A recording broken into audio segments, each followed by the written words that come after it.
The wagon wheels had barely stopped turning when Jessica Ramsey realized the preacher's house belonged to the church, not to her, and the elders wanted her gone by sundown. She stood in the modest wooden structure that had been her home for 3 years, staring at the trunk that held everything she owned in this world. Her husband Thomas had been dead for 2 weeks, taken by a fever that consumed him in 5 terrible days. At 24 years old, Jessica found herself alone in Nogales, Arizona territory in the summer of 1878, with nowhere to go and hardly a dollar to her name. The church elders had been apologetic but firm. A new preacher would arrive within the month, and he would need the house. They suggested she might find work as a seamstress or perhaps a schoolteacher in one of the larger towns. But Jessica had no money for travel, and the thought of leaving the only place that felt remotely like home made her chest tighten with panic. She folded Thomas's spare shirt, the fabric soft from many washings, and placed it in the trunk. He had been a good man, gentle and kind, though their marriage had been more companionship than passion. Her parents had died of cholera when she was 19, and when Thomas proposed 6 months later, it seemed like the sensible thing to do. He was 15 years older, steady and respectable, and she had needed security. She had grown fond of him, cared for him deeply, but she could not pretend her heart had been broken in the way a wife should be. The guilt of that sat heavy in her stomach. A knock at the door made her turn. She expected one of the elders coming to ensure she was packing, but instead found a tall man in dusty work clothes standing on the porch, hat in his hands. He had sandy brown hair that needed cutting and eyes the color of storm clouds. She recognized him from church services, though he rarely attended. Grant Brennan, the cowboy who owned a small ranch about 2 miles outside of town. "Mrs. Ramsey," he said, his voice low and rough like gravel. "I heard about your situation, that the church wants you out." Jessica felt heat rise to her cheeks.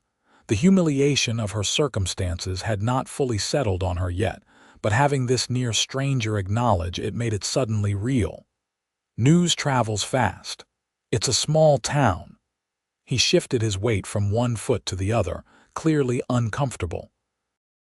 "I came to offer something. It's not much, but I've got land. Good land. There's a spot near my cabin by the creek with cottonwood trees for shade. I could build you a place of your own, small but sturdy, somewhere you could stay." Jessica stared at him, unable to find words. "I don't understand." "Why would you do that?" Grant looked down at his hat, turning it in his hands. "Your husband, he came out to my place last winter when I was laid up with pneumonia. Brought me soup, stayed up 2 nights making sure I didn't die. I told him then I owed him, and he said I didn't owe him anything, that it was just what neighbors do. But I remember debts, Mrs. Ramsey, and I can't let his widow end up on the streets when I've got the means to help." She wanted to refuse. Pride demanded it. But pride would not keep rain off her head or put food in her belly. "I have very little money. I couldn't pay you. I'm not asking for payment. I'm asking to settle a debt." His gray eyes met hers directly. "It would be your cabin on your own piece of land. I draw up papers with the land office, make it legal and proper. You'd be my neighbor, nothing more. I know how folks talk, so I want to be clear about that. 2 separate homes, appropriate distance between them, but you'd have a roof and a place to call your own." Jessica's mind raced through her options. She could try to find work in town, but most families did their own sewing and cooking. She could attempt to travel to Tucson or Phoenix, but the journey was dangerous alone and expensive besides. Or she could accept this unexpected lifeline from a man who apparently valued honor and debts paid. "Why haven't you married?" she asked suddenly, then immediately regretted the bold question. "I apologize, that was improper," but Grant did not seem offended. I was engaged once, about 5 years back. She decided she didn't want the life of a rancher's wife after all, married a banker in San Francisco. I've been too busy building my herd to think much about it since." He paused. "I'm 30 years old, Mrs. Ramsey, and I give you my word as a Christian man that my offer is made with honorable intentions. You'd be safe there." Something in his directness convinced her. Perhaps it was desperation, or perhaps it was the memory of Thomas speaking well of this man, but Jessica found herself nodding. "Then I accept, Mr. Brennan, with gratitude." Relief crossed his weathered face. "I'll get started on it today. You can stay at the boarding house until it's finished. I'll cover the cost." "No," she said firmly. "I won't accept charity beyond the cabin itself. I can work for my keep. Mrs. Henderson at the boarding house has arthritis. I can help her with the cleaning and cooking." Grant nodded slowly. "That seems fair. I'll speak with her. And Mrs. Ramsey, I'll build as fast as I can. Should have you in your own place within 3 weeks if the weather holds." He left then, and Jessica returned to her packing with a strange lightness in her chest. It was not happiness exactly. Too much grief and uncertainty clouded her heart for that, but it was hope, and that was something she had not felt since watching Thomas's coffin lowered into the ground. The boarding house smelled of lye soap and bacon grease. Mrs. Henderson was a stout woman in her 60s with kind eyes and hands twisted by arthritis. She accepted Jessica's offer of help with obvious relief and gave her a small room at the back of the house with a window overlooking the street. Jessica fell into a routine quickly. She rose before dawn to start breakfast for the boarders, mostly miners and cowhands passing through Nogales. She scrubbed floors and washed linens and served meals. In the afternoons, when the worst of the heat made outdoor work impossible, she would sew or mend. The work exhausted her, but she welcomed it. Exhaustion meant less time to think, less time to feel the strange emptiness that had settled in her chest.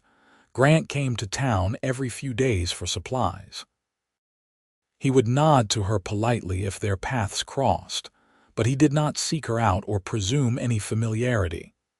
Jessica appreciated his discretion. The town gossips were already whispering about the arrangement, and she felt their eyes on her whenever she walked to the mercantile or the church. Mrs. Henderson proved to be an ally. "Pay them no mind," she said one afternoon as they kneaded bread dough together. "Grant Brennan is one of the most decent men in this territory. If he says he's building you a cabin out of Christian charity, then that's exactly what he's doing. Anyone who suggests otherwise has a dirty mind and a cruel heart." Jessica appreciated the defense, but she knew how these things worked. She was young and newly widowed, and Grant was an unmarried man. People would talk no matter how proper they both behaved. On the 15th day after Thomas's death, Grant came to the boarding house during supper.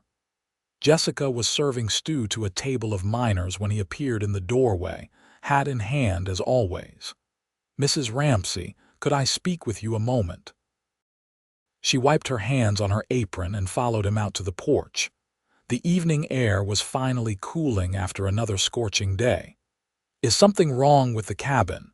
"No, it's coming along fine. Should be ready in a week, maybe less." He paused, seeming to choose his words carefully. "I came to ask if you'd like to see it. The basic structure is up, and I wanted to make sure it's to your liking before I finish the interior work. If you want any changes, now would be the time." Jessica had not been out to Grant's ranch since accepting his offer. It had seemed improper to visit while staying alone with him, even in daylight. But the thought of seeing her new home, of having some say in how it was built, appealed to her greatly. "I would like that very much." "When?" "Tomorrow's Sunday, after church. I could bring the wagon, and we could have you back before supper. Mrs. Henderson would be welcome to come along as chaperone if that would make you more comfortable. But Mrs. Henderson's arthritis had been particularly bad the last few days, and Jessica did not want to ask her to endure a bumpy wagon ride. "I think in broad daylight, with half the town watching us leave together, we'll have chaperone enough," she said with a slight smile. "Thank you for thinking of it, though." Grant's expression softened. "Tomorrow, then." Church the next morning was difficult. Jessica sat in the back pew, away from the front row where she had always sat as the preacher's wife. The new minister had not yet arrived, so old Deacon Williams led the service with his wavering voice and tendency to repeat himself. Jessica tried to focus on the hymns and prayers, but she felt the weight of curious stares and whispered conversations around her. When the service ended, Grant was waiting by his wagon outside. He had cleaned up, she noticed. His shirt looked freshly washed and his hair was neatly combed. He helped her up onto the wagon seat with careful propriety, not touching her any longer than necessary. The ride out of town was quiet at first. The landscape around Nogales was harsh but beautiful, all red rock and scrub brush with mountains rising in the distance.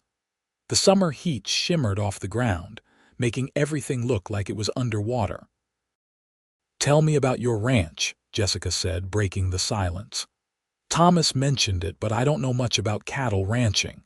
Grant seemed glad for the neutral topic. "I've got about 300 head right now, longhorns mostly, good for the climate here. I've been building the herd for 6 years since I bought the land. It's not the biggest operation, but it's mine, free and clear. No debt. That must be satisfying." "It is.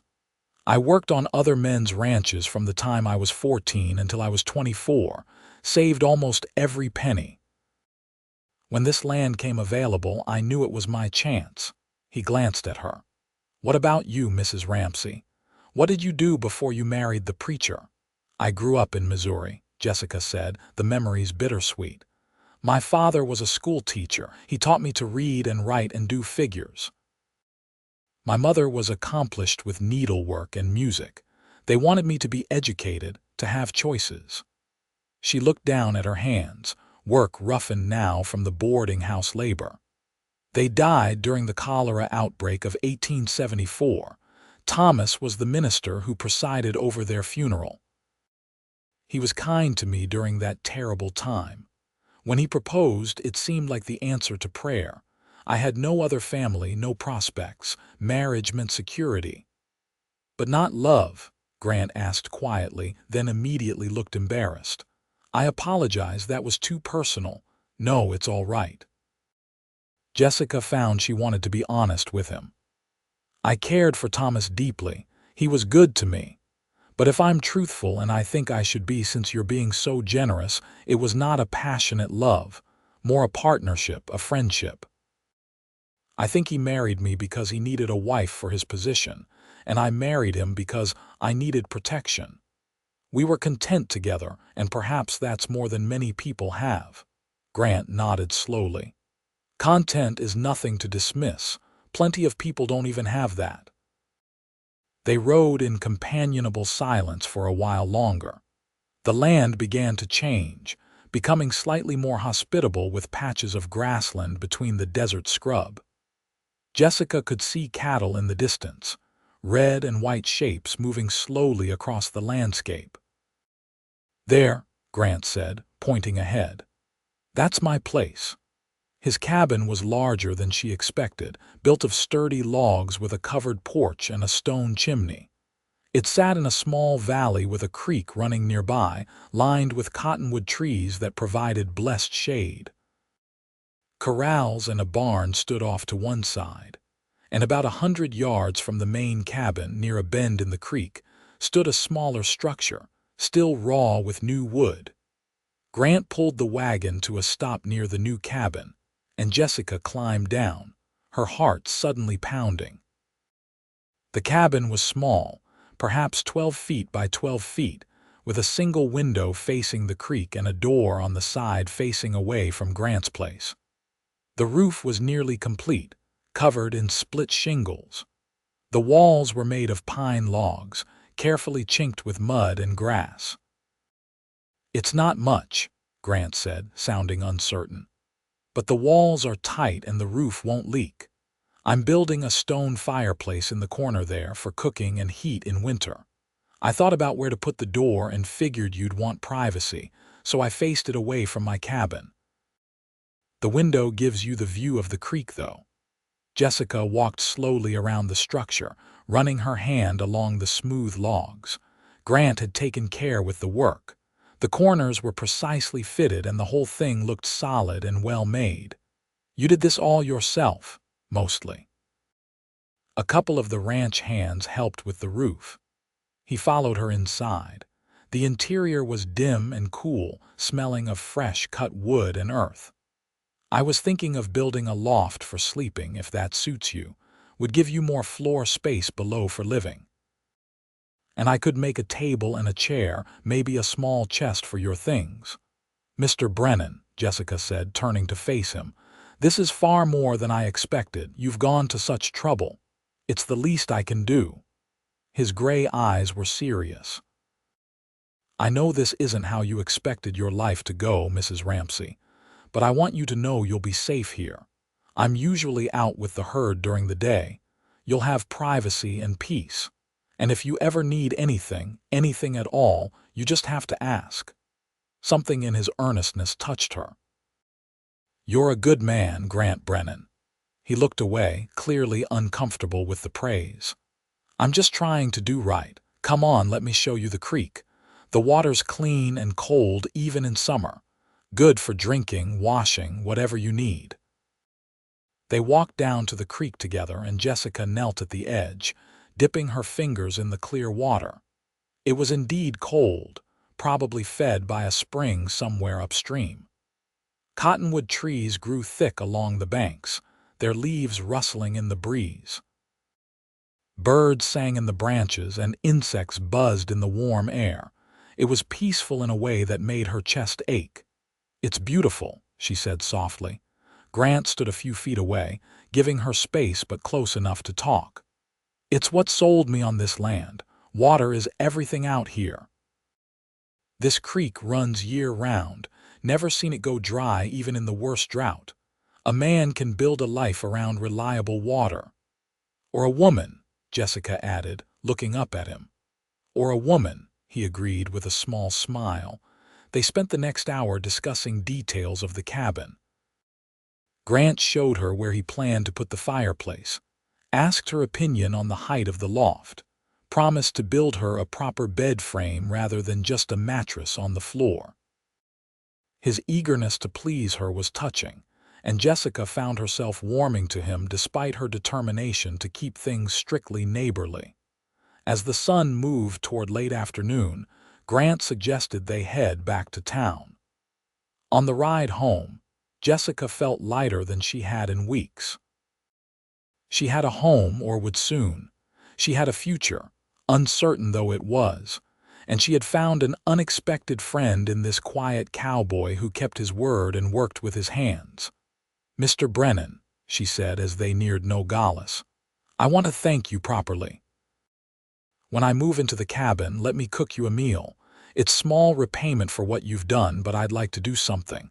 Grant looked pleased but hesitant. "That's kind, Mrs. Ramsey, but you don't owe me anything." "I know I don't owe you. I want to, please." "All right then," he agreed. "I'd be honored." The next week passed slowly. Jessica continued her work at the boarding house, but her thoughts kept drifting to the cabin by the creek. She found herself planning where she would put her few belongings, imagining what it would feel like to have her own space again, to not be sleeping in a borrowed room and living out of a trunk. Grant came to town twice more for supplies, and each time he reported on the cabin's progress. The fireplace was finished. The loft was built. He had made a table and 2 chairs, not one. "In case you have visitors," he said, but Jessica suspected he was thinking of himself as that visitor. On the 21st day after Thomas's death, Grant came to the boarding house in the early evening.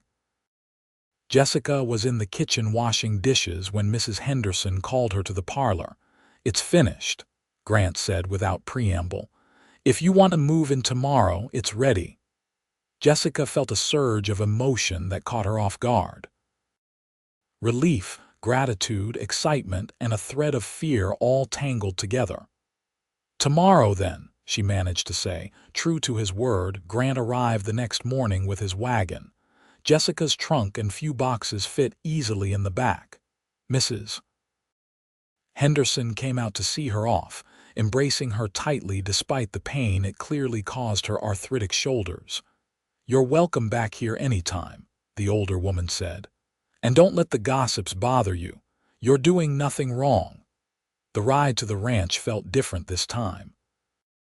Jessica was not just visiting now, she was going home. The thought was strange and wonderful and terrifying all at once. When the cabin came into view, Jessica gasped. Grant had done more than just finish the structure. He had planted wildflowers around the front, built a small porch with a bench, and hung a lantern by the door. Curtains, simple but clean, covered the window. "The curtains were my mother's," Grant said quietly. "She passed 5 years ago. I thought you might need them." Jessica could not speak. She climbed down from the wagon and walked slowly to the cabin door. Grant had even installed a proper lock. He handed her the key, and she opened the door with trembling hands. The interior took her breath away. The fireplace filled one corner, built of smooth river stones and fitted with an iron cooking grate. The loft above was accessible by a sturdy ladder, and she could see a mattress up there, stuffed with fresh straw and covered with a quilt. The table and chairs were beautifully made, the wood sanded smooth. A chest sat against one wall, and shelves had been built into another. The floor was packed earth, but it had been covered with woven grass mats that made it feel homey. "Grant," she whispered, then turned to find him standing in the doorway watching her nervously. "This is too much. This is far too much. Is it not to your liking? It's perfect. It's more than perfect, but you've given me so much more than a simple shelter. You've given me a home." His expression softened with obvious relief. "I'm glad. I wanted it to be right." They spent the next hour unloading her things. It did not take long since she owned so little. Her trunk went against the wall, her boxes on the shelves. Grant brought in a supply of firewood and stacked it neatly by the fireplace. He had also, Jessica discovered, stocked the shelves with basic provisions: flour, salt, coffee, beans, dried meat. "Just to get you started," he said when she protested. "You can pay me back when you're settled if it bothers you." After everything was arranged, Grant lingered by the door, clearly reluctant to leave but not wanting to overstay his welcome. "I'll be around if you need anything. And Mrs. Ramsey, I meant what I said about you being safe here. I'll never presume anything or expect anything beyond good neighborliness." "I believe you," Jessica said. "And I hope we can be friends, Grant. Real friends, not just neighbors." He smiled, a genuine smile that reached his eyes and made him look younger. "I'd like that." After he left, Jessica stood in the doorway of her cabin and looked around at her new home. The sun was setting, painting the sky in shades of orange and pink. The creek bubbled and sang over its stones. A warm breeze carried the scent of sage and cottonwood. For the first time since Thomas died, Jessica felt something other than grief and fear. She felt possibility. The first few days in the cabin were an adjustment. Jessica was not used to being alone so much. At the boarding house, there had been constant noise and activity. Here, the silence was broken only by natural sounds: birds, the creek, the wind in the trees, occasionally cattle lowing in the distance. She kept busy. There was cleaning to do, even though the cabin was new. She organized her few belongings, hung Thomas's spare shirt on a peg as a reminder of his kindness, arranged her books on a shelf. She cooked simple meals over the fireplace and found satisfaction in the routine of maintaining her own household, however small. Grant was true to his word about giving her privacy. She would see him occasionally in the distance, working with his cattle or riding the fence lines, but he did not come to her cabin uninvited. On the third day, she found a basket on her porch containing eggs, fresh milk, and a chunk of butter. No note, but she knew where it came from. On Sunday, Grant drove her into town for church in his wagon. They sat separately during the service, and he brought her straight home afterward without any stops. The whole thing was scrupulously proper, but Jessica could feel the town watching them, judging, speculating. She had been in the cabin a week when she decided it was time to make good on her promise to cook Grant a proper meal. She spent the morning preparing food, using the supplies he had given her plus a chicken she had purchased with some of her dwindling money. She made stew with vegetables, fresh bread, and even a dried apple pie. When the food was ready, she walked across the distance between their cabins, suddenly nervous. What if this was a mistake? What if it sent the wrong message? But no, she was simply thanking a friend. There was nothing improper about that. Grant's cabin was neat but sparse in the way of a man who lived alone. He answered her knock looking surprised, his shirt sleeves rolled up and his hair damp like he had just washed. "Mrs. Ramsey." "I've made supper," she said. "For both of us, as I promised, if you're free." His face lit up. "I'm free. Let me just grab my boots." They ate at the table in her cabin as the evening light faded. Grant praised the food with genuine enthusiasm, having seconds of everything. Jessica found herself enjoying his company more than she expected. He was an easy person to talk to, never pushing but always interested. They discussed his cattle, her plans to plant a small garden, the state of affairs in the territory. "Did you always want to be a rancher?" she asked as they finished the pie. "Always," Grant confirmed. "My father was a farmer in Kansas. Good man, but farming never took to me. Too much waiting on weather and hoping the crops come in. With cattle, you've got to work hard, but there's more control, more independence. When I was 12, a cattle drive came through near our farm. I watched those cowboys and knew that was what I wanted. Drove my father crazy." He smiled at the memory. "I left home at 14 with his blessing, worked my way across Kansas and down through Texas. Learned everything I could. Been in the Arizona territory for 8 years now." "Do you ever see your family?" "My father passed 6 years ago. My mother followed him a year later. I've got a sister back in Kansas, married with children. We write sometimes." He paused. "What about you? No family at all?" "None. I was an only child and my parents were both from small families. When they died, Thomas was all I had." She looked down at her hands. "And now I have this cabin and a kind neighbor. It's more than I thought I would have a month ago." "Jessica," Grant said, then stopped, looking embarrassed. "I apologize, Mrs. Ramsey. That was too familiar." But Jessica liked the sound of her name in his voice. "I think after all you've done, first names are appropriate. When we're alone, at least. In town, we should probably maintain propriety." "Jessica then," he said, testing it again. "And you should call me Grant." "Grant," she repeated, and smiled. He helped her clean up after the meal, insisting despite her protests that it was only fair since she had cooked. They worked side by side in the small cabin, washing dishes in a basin and drying them with a cloth. It felt domestic and comfortable in a way that surprised her. When he finally left, well before dark to maintain propriety, Jessica found herself wishing he had stayed longer. The cabin felt emptier with him gone. She climbed up to her loft and lay on the mattress, staring at the ceiling and trying to understand the feeling stirring in her chest. It was too soon, she told herself. Thomas had been dead less than a month. Whatever she was feeling for Grant Brennan, it needed to be pushed down and ignored. She was grateful to him, that was all. Grateful and trying to repay a debt. Nothing more.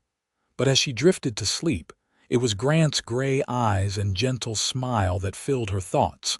The weeks that followed fell into a pattern. Grant kept his distance but found small ways to help her. He taught her how to catch fish from the creek and clean them. He built her a chicken coop and brought her 6 hens. He showed her the best places to find wild herbs and which plants were safe to eat. Every Sunday he drove her to church and back, and once a week she cooked them both supper. Jessica found herself watching for him, listening for the sound of his horse or the sight of him riding past. She told herself it was just because he was her only neighbor, her only real friend out here. But she knew she was lying to herself. It was during one of their weekly suppers, about 6 weeks after she had moved into the cabin, that things shifted between them. They were eating beef stew, and Grant was telling her about a problem he was having with coyotes getting at his calves. "I've been riding the perimeter every night trying to keep them off," he said, "but it's a big range for one man to cover." "You should hire more hands," Jessica said. "Can't afford it yet. Maybe next year if the herd stays strong." He paused, seeming to gather his courage. "Jessica, I need to tell you something." Her heart started beating faster. "What is it?" "I know it hasn't been long since your husband passed. I know you're still in mourning, and I respect that. But I need you to know that my feelings for you have become more than just neighborly." He looked directly at her, his gray eyes serious. "I'm falling in love with you, and I needed to be honest about that, even if it's not what you want to hear." Jessica felt like the world had tilted. She had suspected, maybe even hoped, but hearing the words out loud made everything suddenly real. "Grant, you don't have to say anything," he continued quickly. "I'm not asking you for anything. The cabin is still yours no matter what. Our arrangement doesn't change. I just couldn't keep pretending what I felt was just friendship. It wouldn't be honest, and you deserve honesty." "I don't know what I feel," Jessica said, her voice barely above a whisper. "Thomas has been gone such a short time. I feel guilty even thinking about another man. But I do think about you, Grant. More than I should. You've been so kind to me, so generous. And it's not just gratitude I feel, though I am grateful. There's something more, something that scares me because it feels too soon." Grant reached across the table and took her hand gently. "It's all right to be scared. It's all right to not be sure. I'm not going anywhere, Jessica. I can wait. However long it takes, I can wait." She looked down at their joined hands. His was rough and calloused from hard work, but his touch was gentle.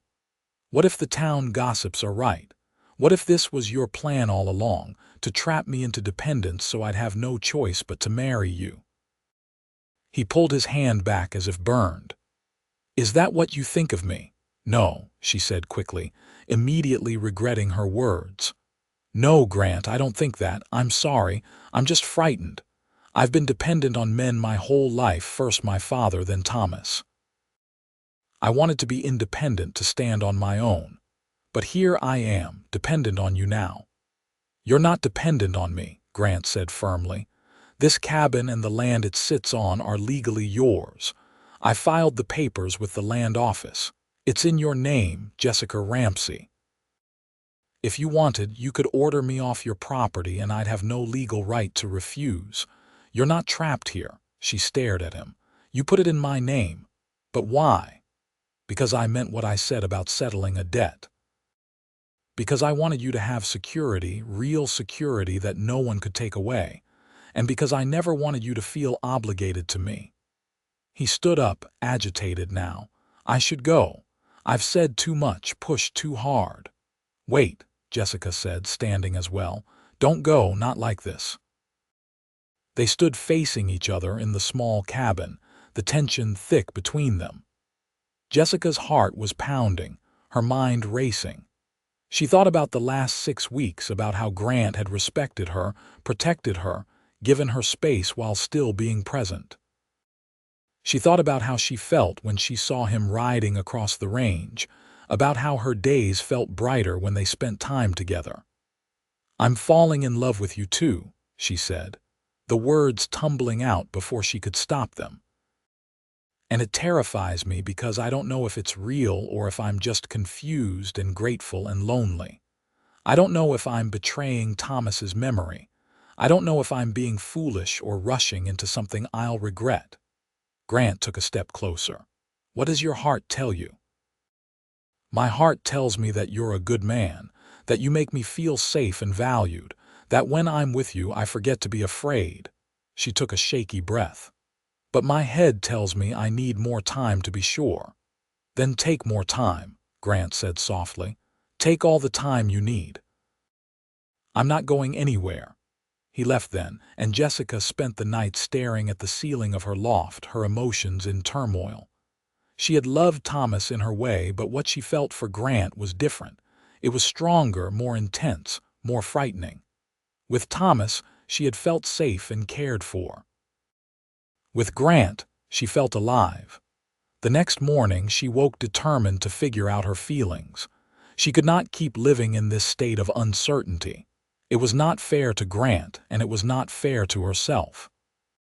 She spent the day working in the small garden she had planted, pulling weeds and watering the struggling plants.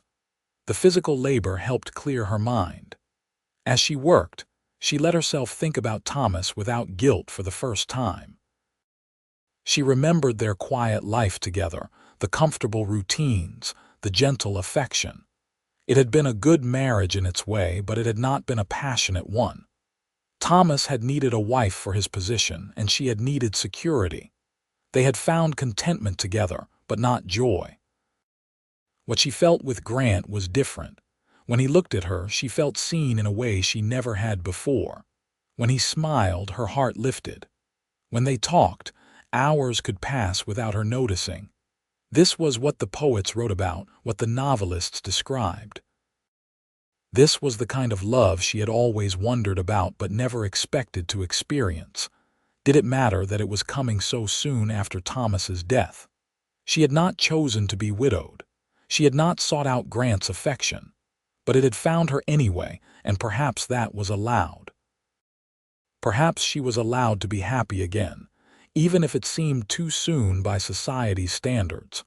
By the time the sun was setting, Jessica had made her decision. She washed up, changed into her best dress, and walked across to Grant's cabin with her heart pounding. He answered the door looking surprised and concerned. "Jessica, is everything all right? I've been thinking all day," she said without preamble. "About what you said last night, about what I said, and I've realized something." "What's that?" "I'm done being afraid. I'm done worrying about what people will think or whether it's too soon or if I'm making a mistake. You asked me what my heart tells me, and my heart tells me that I love you, Grant Brennan. I love you, and I don't want to wait any more to say it." For a moment, Grant just stared at her. Then he stepped out onto the porch, cupped her face in his hands, and kissed her. It was gentle at first, almost tentative, as if he was afraid she might change her mind. But Jessica leaned into the kiss, her hands coming up to grip his shirt, and the gentleness gave way to passion. When they finally broke apart, both breathing hard, Grant rested his forehead against hers. "I love you," he said. "I love you so much." "I love you too," Jessica whispered, and felt the truth of it settle deep in her bones. They sat on Grant's porch as the stars came out, talking about the future. Grant wanted to marry her, but he agreed they should wait a respectable amount of time, at least until 6 months had passed since Thomas's death. It would still cause talk, but it would be less scandalous than rushing into it immediately. "In the meantime," Grant said, keeping her hand clasped in his, "I want to court you properly, take you on picnics, bring you flowers, all the things I should have done from the start." Jessica laughed. "You built me a house. I think that counts as courtship." "That was charity," he said with a grin. "This is romance." And he was true to his word. Over the next few months, Grant courted Jessica with a determination that made her feel cherished. He brought her wildflowers from the range. He took her on rides to see the sunset from the high hills. He taught her to ride better so she could come with him when he checked on the cattle. They had picnics by the creek and long talks under the stars. The town gossips clucked their tongues, but Jessica found she did not care. Mrs. Henderson and a few others defended them, and the opinions of small-minded people mattered less and less. She was happy, truly happy, for the first time in her life. 6 months after Thomas's death, on a cold December morning, Grant asked her officially to marry him. They were standing by the creek, bundled in coats against the winter chill. "I know I already asked back when we talked about the future," he said, "but I wanted to do this right." He got down on one knee in the frost-covered grass and pulled a ring from his pocket. It was simple silver with a small turquoise stone. "Jessica Ramsey, would you do me the honor of becoming my wife? I promise to love you and respect you and work beside you for as long as I live. I promise to give you partnership and passion and everything my heart has to offer. Will you marry me?" "Yes," Jessica said, tears streaming down her face. "Yes, Grant, I'll marry you." He slipped the ring onto her finger and it fit perfectly. Then he stood and kissed her, and Jessica felt like her heart might burst from joy. They were married in February of 1879, a simple ceremony in the church with most of the town attending. Jessica wore a blue dress she had sewn herself, and Grant wore a new suit that made him look uncomfortable but handsome. Mrs. Henderson cried through the whole ceremony, and even some of the old gossips had to admit they made a handsome couple. The wedding night was spent in Grant's cabin, which was now their cabin together. Jessica had moved her few belongings over the week before. As they stood together in the bedroom, suddenly shy despite months of courtship, Grant took her hands. "I want you to know something," he said. "I know your first marriage wasn't everything it could have been. I want ours to be different. I want us to be partners in everything, Jessica. Your opinions matter. Your dreams matter. This ranch is ours now, not just mine. Every decision we make together." Jessica kissed him, pouring all her love and gratitude into it. "I already knew that. It's why I love you." Their marriage was everything Jessica had not known she was missing. Grant was an attentive and passionate husband, and their physical relationship was a revelation after the restrained affection she had shared with Thomas. But more than that, they were true partners. Grant consulted her on decisions about the ranch, listened to her ideas, valued her input. She worked beside him when she could, learning the business of ranching and finding she enjoyed it. By fall of 1879, Jessica realized she was pregnant. The news filled her with joy and terror in equal measure. She had always wanted children, but childbirth was dangerous, and she was far from town and doctors. Grant was ecstatic but worried. "We should move to town for the last few months," he suggested. "Somewhere you can get help when the time comes." But Jessica did not want to leave the ranch that had become her home. "We'll hire a midwife when the time is close," she compromised, "and you'll send for the doctor if anything goes wrong." Her pregnancy was relatively easy, though the summer heat made it uncomfortable. Grant fussed over her constantly, trying to keep her from doing any heavy work. Jessica appreciated his concern but refused to be treated like an invalid. "Women have been having babies since the beginning of time," she told him when he tried to stop her from feeding the chickens. "I'm not going to spend 9 months sitting still." Their son was born in March of 1880, after a long but uncomplicated labor. Grant held Jessica's hand through the whole thing, his face pale but determined. When the midwife placed the squalling infant in Jessica's arms, she looked up at Grant with tears streaming down her face. "We have a son." Grant kissed her forehead, then gently touched the baby's tiny hand. "He's perfect. You're perfect. I love you so much." They named him Thomas Grant Brennan, honoring both the man who had shown Jessica kindness and the man who had given her love. Little Tommy, as they called him, had Jessica's dark hair and Grant's gray eyes. He was a healthy, loud baby who demanded constant attention. Jessica had worried she might feel trapped or overwhelmed by motherhood, but instead she felt fulfilled. Watching Grant with their son made her fall even more in love with him. He was a natural father, patient and gentle and playful. Even when Tommy woke them 3 times a night crying, Grant would get up to help without complaint. The ranch prospered. With Jessica's help, Grant was able to expand the herd and improve the breeding stock. They hired 2 steady ranch hands, which gave Grant more time with his family. Jessica kept the books and handled correspondence with buyers. She had found her calling, it turned out, in the business side of ranching. By 1882, they had another child on the way. Their daughter, Grace Elizabeth Brennan, was born that November.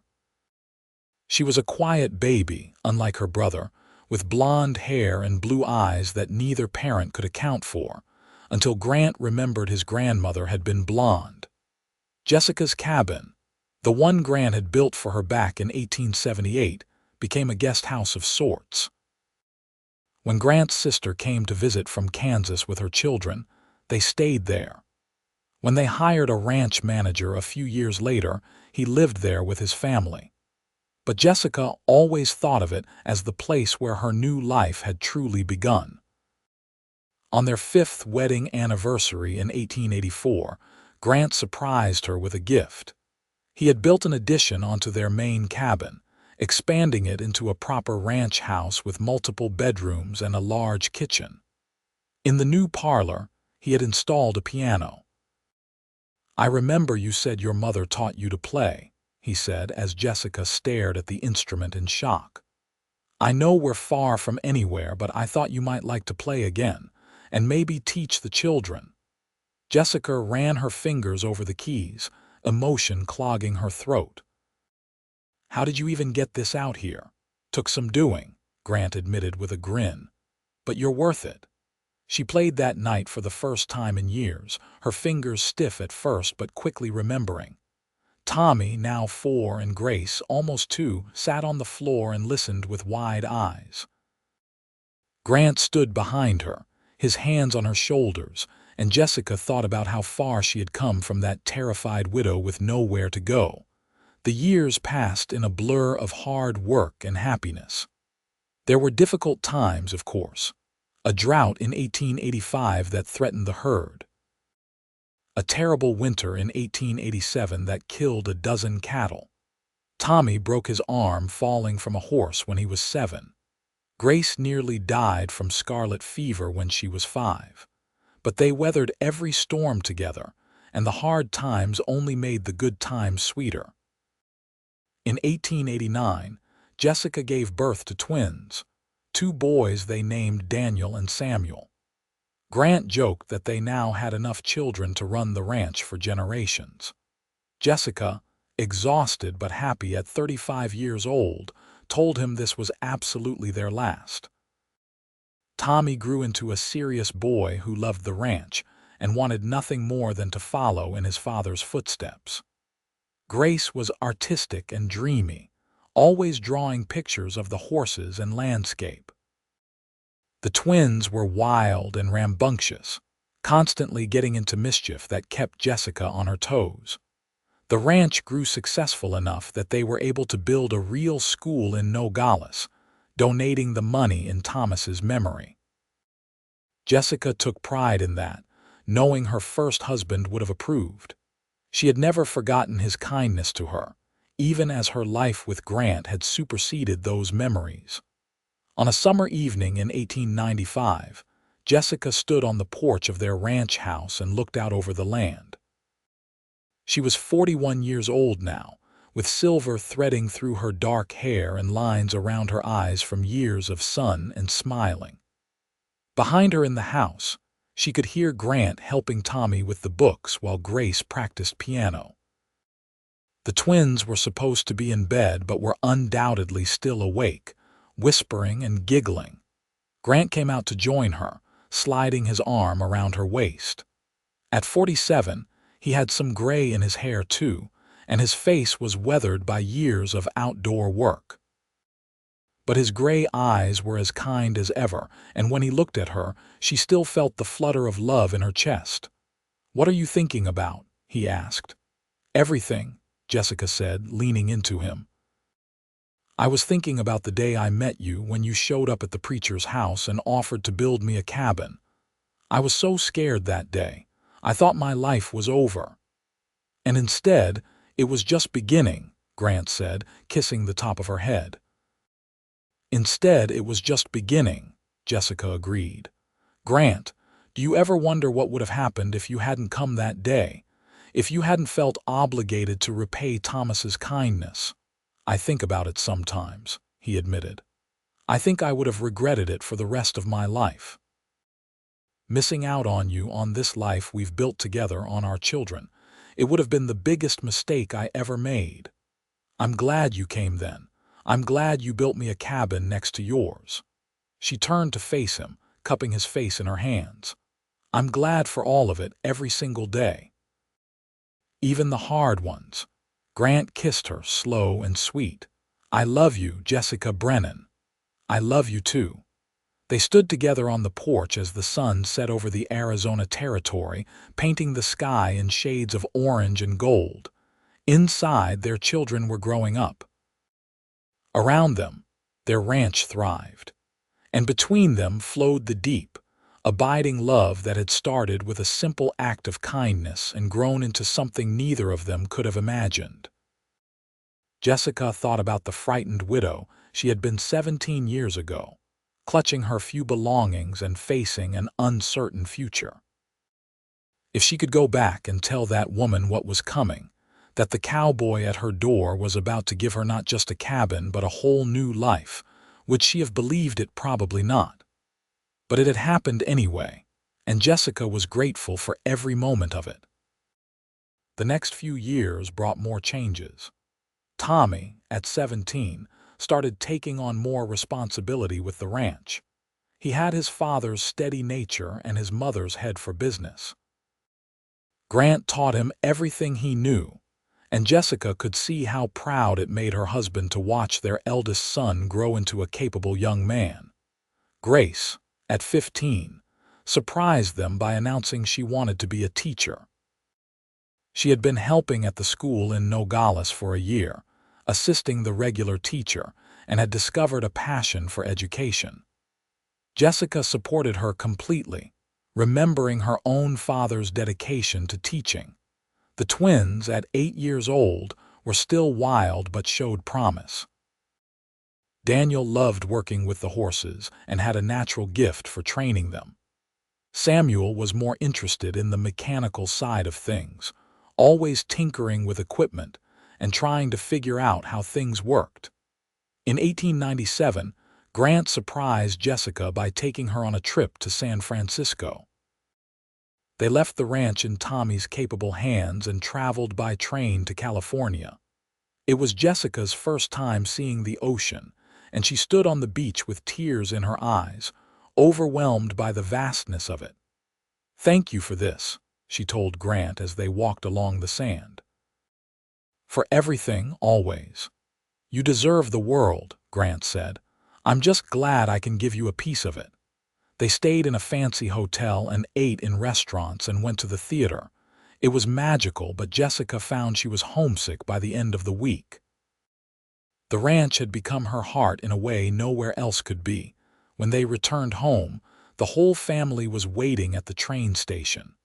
The twins launched themselves at their parents, talking over each other about everything that had happened while they were gone. Grace hugged them both tightly. Tommy stood back, trying to look grown up, but Jessica could see the relief in his eyes that they were home. That night, lying in their bed with Grant's arm around her, Jessica felt a contentment so deep it almost hurt. "I have everything I ever wanted," she whispered into the darkness.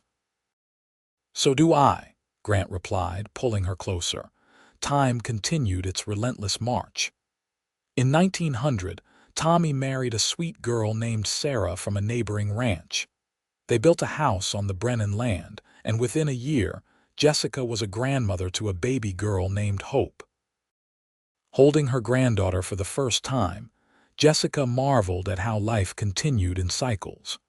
Grace left for Teachers College in 1901, breaking Jessica's heart even though she was proud of her daughter's ambition. She came home for summers and holidays, full of stories about her studies and her new friends. Jessica suspected there was a young man she was not mentioning, but she did not press.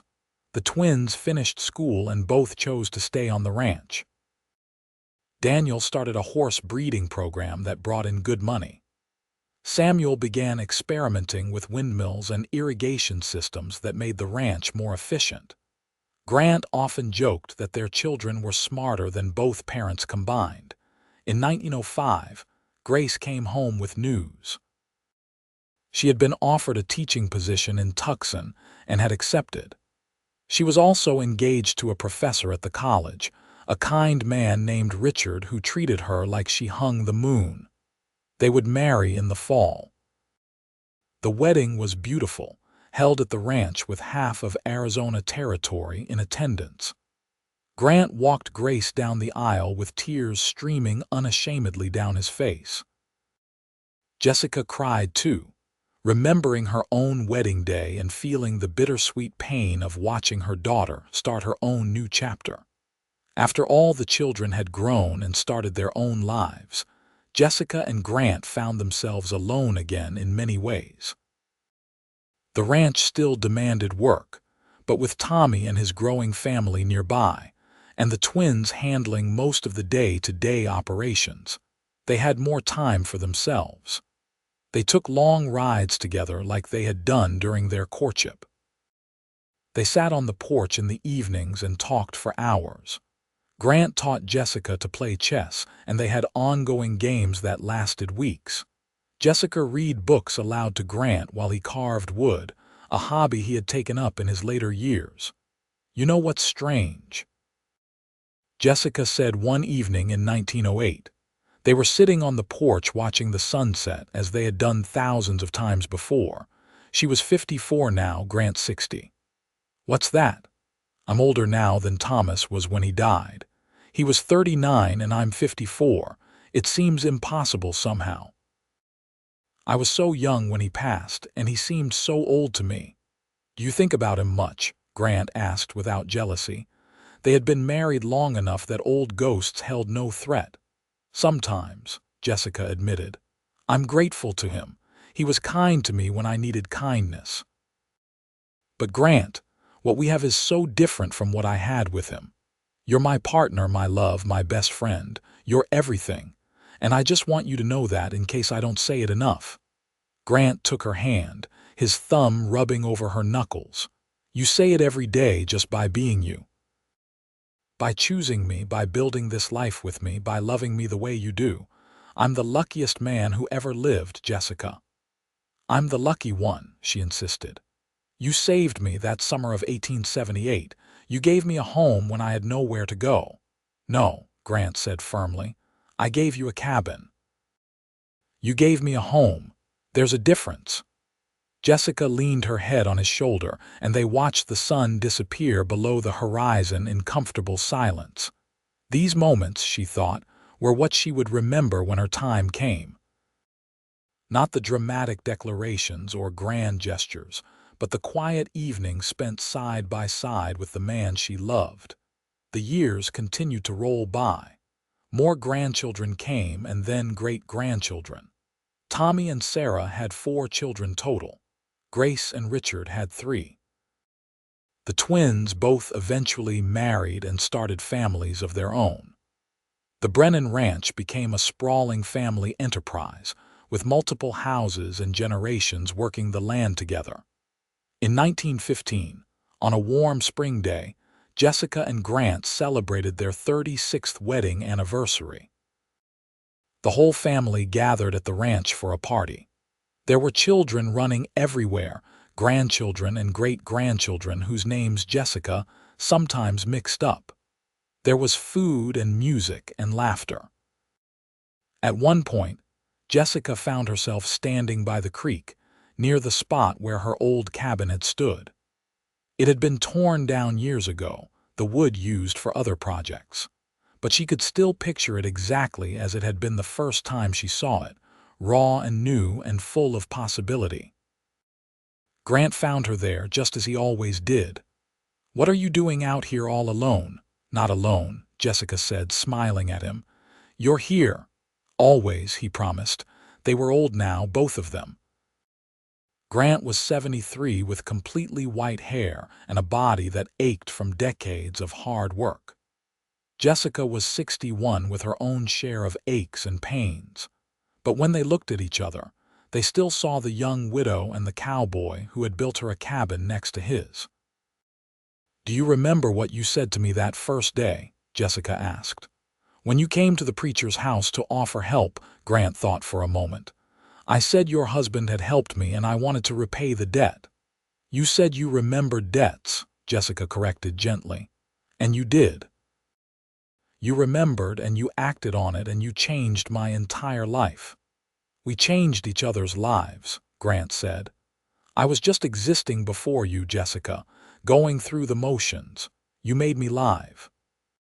She kissed him there by the creek, surrounded by the sounds of their family celebrating up at the house. It was not a passionate kiss. They were too old for that kind of fire now, but it was deep and full of love that had been tested and proven over decades. "Come on," Jessica said, taking his hand. "Our family is waiting for us." They walked back to the house together, moving slowly but steadily. Their children called out to them, their grandchildren ran to hug them, their great-grandchildren stared at them with wide eyes. The party continued late into the night, full of stories and memories and love. As Jessica lay in bed that night, exhausted but happy, she thought about the journey her life had taken. From Missouri to Arizona territory, from preacher's wife to rancher's wife, from scared widow to matriarch of a sprawling family. It had been a good life, better than she ever could have dreamed. Grant was already asleep beside her, snoring softly. She watched him in the moonlight streaming through the window, memorizing his face like she had done 1,000 times before. She loved him more now than she had at 24 or 34 or 44. Love, she had learned, was not something that faded with time. When it was real, it grew and deepened and became as essential as breathing. "Thank you," she whispered to the universe, to God, to fate, to whatever force had brought Grant Brennan to her door that day in 1878. "Thank you for giving me this life." Jessica lived to be 73 years old, passing peacefully in her sleep in 1927. Grant followed her 8 months later, his heart simply giving out from grief. They were buried next to each other on a hill overlooking the ranch, their graves marked with simple stones that read "beloved wife and mother" and "beloved husband and father." But their story did not end there. The Brennan Ranch continued to thrive for generations. Their descendants still worked the land, still told stories about the cowboy who built a cabin for a widow and the love that grew from that simple act of kindness. The creek still ran clear and cold, the cottonwood trees still provided shade, and the land still stretched out in all directions, beautiful and harsh and home. And sometimes, on quiet evenings when the sun painted the sky orange and gold, you could almost see them there by the creek, two figures standing side by side, their hands clasped together, looking out over the land they had built their life upon. A reminder that love, real and true and lasting, could spring from the most unexpected places and endure beyond death itself. The preacher's widow had had nowhere to go, and a cowboy had built her a cabin next to his.